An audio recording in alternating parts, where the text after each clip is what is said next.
Olá, sétimo ano. Então, hoje damos início à nossa apostila 2 de língua portuguesa. Hoje nós vamos começar com o que, quando e como assim. Estaremos falando sobre notícia. A primeira página, então, nos fala o seguinte: nós temos aqui uma capa de jornal, o jornal que nasce da rua, a Aurora da Rua. E ao lado aqui, então, nós temos dois questionamentos para vocês anotarem no caderno de vocês. Observe esta primeira página de um jornal. O que você espera deste jornal, ou seja, quais as suas expectativas de temas e de fatos noticiáveis?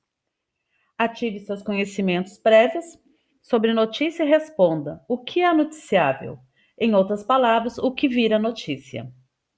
Vocês vão responder no caderno de vocês e durante a aula eu vou solicitando as respostas. Quero lembrá-los ainda do livro que foi selecionado para que vocês façam a leitura para fazerem a atividade avaliativa no dia 25, certo? 25 agora. Então leiam o livro, anotem coisas que vocês acham importantes, mas façam a leitura, tá? O livro é bom, é simples e rápido de se fazer a leitura. Essas atividades aqui começa sobre painel de leitura, começa a parte de notícia. Então começa aqui uma notícia para vocês lerem. O número de refugiados no Brasil aumenta 12% em 2016. Façam a leitura do texto.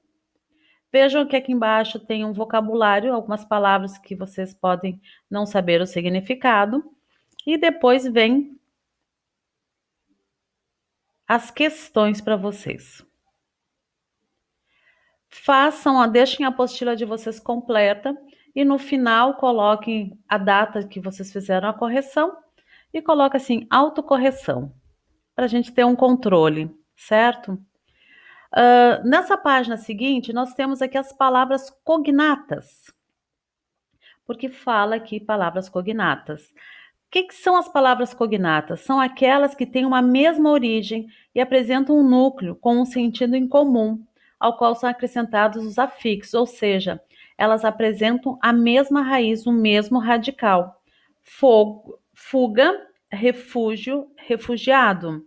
Por exemplo, terra, soterrar, aterramento, certo? Então, são palavras que apresentam o mesmo radical, acrescidos de sufixos ou prefixos, ou ainda dos dois. Então, aqui nós temos exercício 2, letra A, B e C para vocês fazerem. Seguindo, após tirar dúvidas sobre o significado de palavras pouco conhecidas, releia o texto e responda as questões seguintes. Vocês vão voltar lá no texto e vão responder então as questões que estão aqui. A questão 4, ela fala o que precisa, as perguntas básicas, o que é essencial para se comunicar a notícia. Então é importante a gente saber o que, quem, quando e onde. São as 4 perguntinhas básicas para se saber como fazer a notícia, né? Como produzir uma notícia. Vocês vão voltar no texto e vão fazer isso.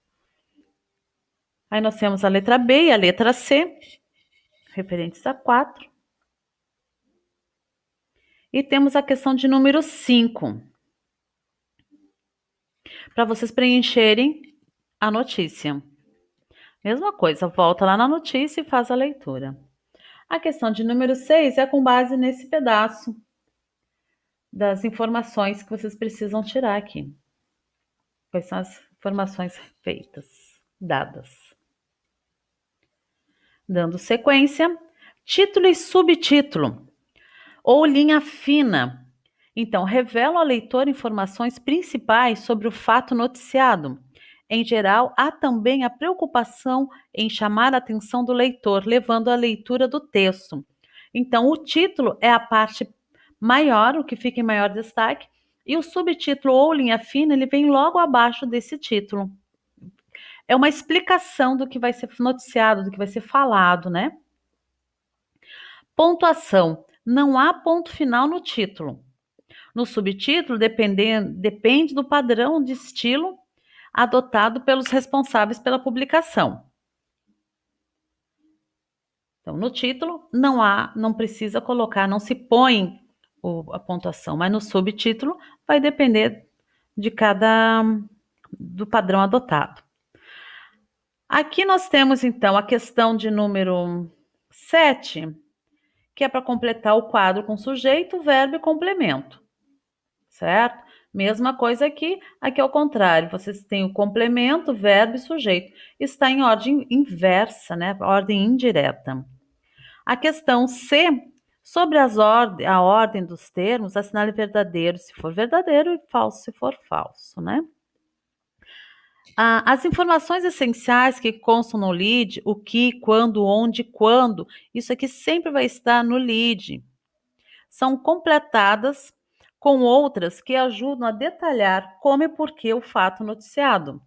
Observe isso resolvendo a questão seguinte: o que são os intertítulos?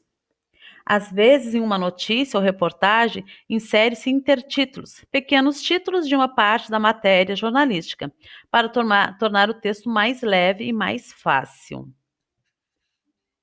Então, nós temos o título, subtítulos e os intertítulos, ou seja, títulos entre comentários, né? A letra B pede para vocês resumirem as principais informações de cada intertítulo. Vamos voltar lá, ver sobre o que fala cada um. E aqui nós temos a pirâmide invertida. A base está em cima, ó.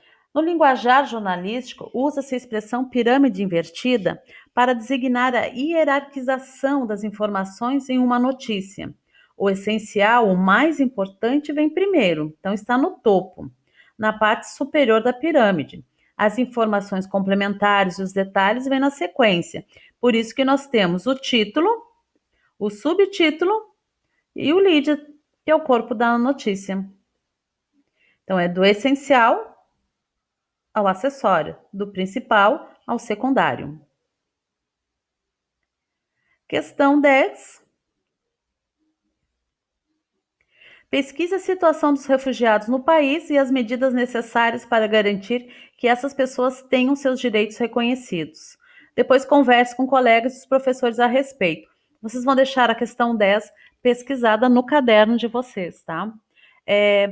Façam todas as atividades e o que é para se deixar no caderno, deixe no caderno, porque, gente, quando nós voltarmos, nós ainda vamos voltar esse ano, né? Quase certeza nisso aí.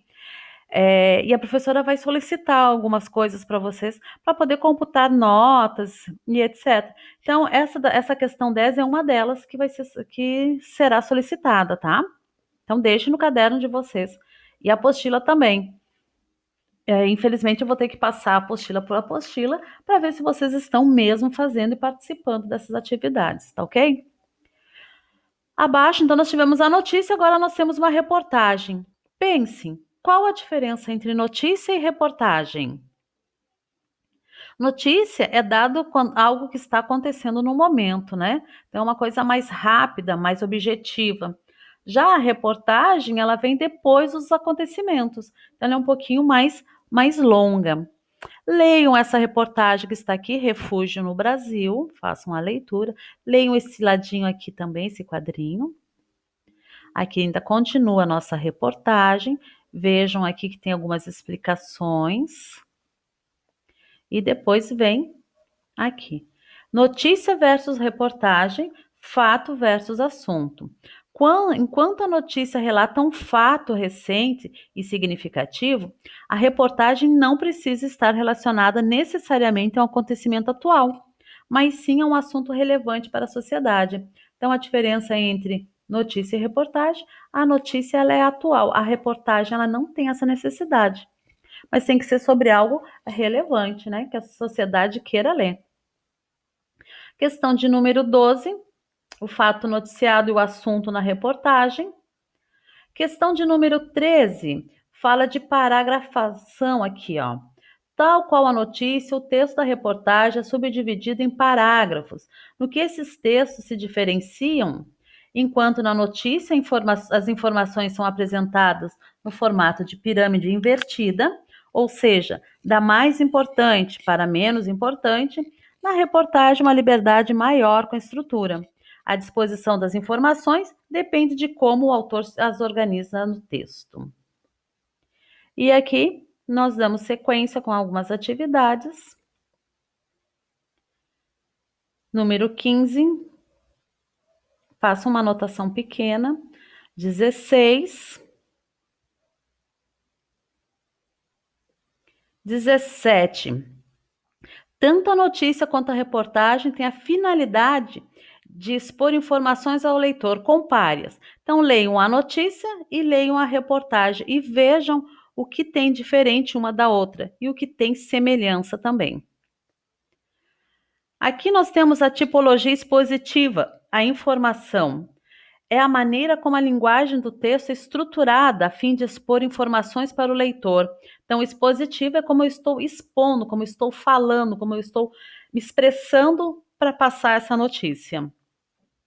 Na notícia predomina a precisão dos dados, ou seja, as informações sobre os fatos são expostas com objetividade e clareza. Até porque uma notícia é algo que tem que ser breve, tem que ser objetivo aquilo que eu quero dizer, né? Sobre o que eu estou falando. Já na reportagem, a informação pode ser mais genérica, de uma forma mais genérica. Perguntas A, B, C, D e E para vocês responderem. E em seguida a questão 18, que é referente a esse trechinho aqui. A guerra da Síria já deixou mais de 100 mil mortos e pelo menos 2,3 milhões de sírios se refugiaram em outros países. O uso de já no texto original permite deduzir que a autora, né, aqui, a guerra da Síria já deixou, tem um porquê. Se eu tirar esse já, ele vai me dar uma outra ideia, esse texto.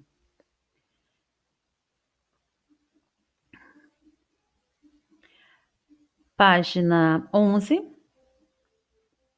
Na página 11, fala aqui de imparcialidade, parcialidade. O que é ser imparcial? O que é ser imparcial? Tá aqui, né? Contudo, a imparcialidade total não existe. A escolha que se faz dos fatos e mesmo as escolhas de palavras indicam de maneira mais ou menos explícita um ponto de vista sobre o assunto. O que é ser imparcial? Por que que um repórter, um jornalista, ele precisa ser imparcial quando ele estiver dando uma notícia?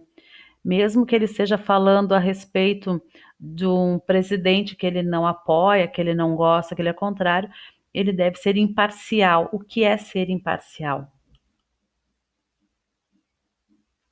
E depois nós temos mais um trechinho, até quando? Para vocês fazerem a leitura. As atividades para vocês responderem. Lembrando que essas que têm o alto-falante para falar, né? Mas se vocês quiserem anotar algumas frases para depois nós podermos dar sequência e até tirar alguma dúvida, né? Página 12, então. Palavras que se referem de modo vago aos substantivos são chamadas de pronomes indefinidos. Em práticas e reflexão sobre a língua, então, nós vamos estudar. É nosso próximo conteúdo. Pronomes indefinidos são aqueles que fazem o que faz o indefinido. Ele não deixa claro, né? Alguém saiu, alguém comprou. Não me deixa claro quem é, me deixa indefinido. É o nosso próximo conteúdo, ó. Pronomes 1. Então, até aqui, atividade para vocês fazerem nessa aula de segunda-feira. E na próxima aula nós vamos dar sequência aos pronomes. Anotem as dúvidas para nós conversarmos durante a aula. Fiquem bem e até lá!